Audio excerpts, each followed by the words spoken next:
Dumating sa punto na hindi ko na alam kung sino ako. Pero hindi nagtagal, naintindihan ko na. Para makilala ang sarili mo, hindi mo kailangang makuha ang lahat ng bagay at maging perfecto.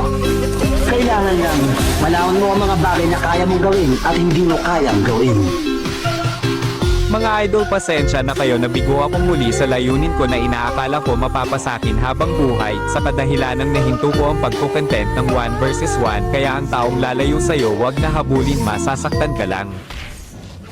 Ang pisikal na sugat, dumudugo at mukhang masakit. Pero hindi magtatagal, gagaling din to.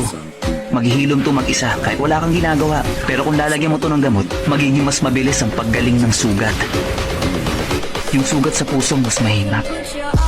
Masakit pero kailangan tanggapin at di natin pipilitin, sadyang hindi lang para sa atin. Minsan kasi may mga bagay na nakitaan tayo nila ng maganda kaya nagustuhan tayo sa unang pagkakilala, once na nagkamali ka iiwan ka na nila, ang tawag dyan hindi tunay na pagmamahal.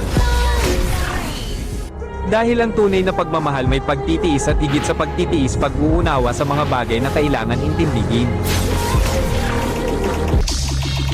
Kung sa English pa mga idol, the kind of pain that you cannot explain, the biggest pain is when you see yourself crying and you don't know how to comfort yourself.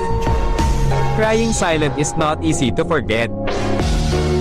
Kaya kapag ako umiiyak walang boses pero luha bumabaha.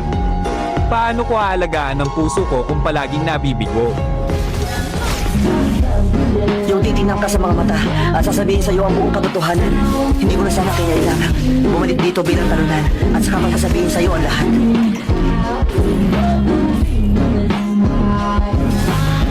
Alam niyo mga idol, ito lang masasabi ko sa kanya, sa ngalan ng Ama, mabibigo ka rin sa iba.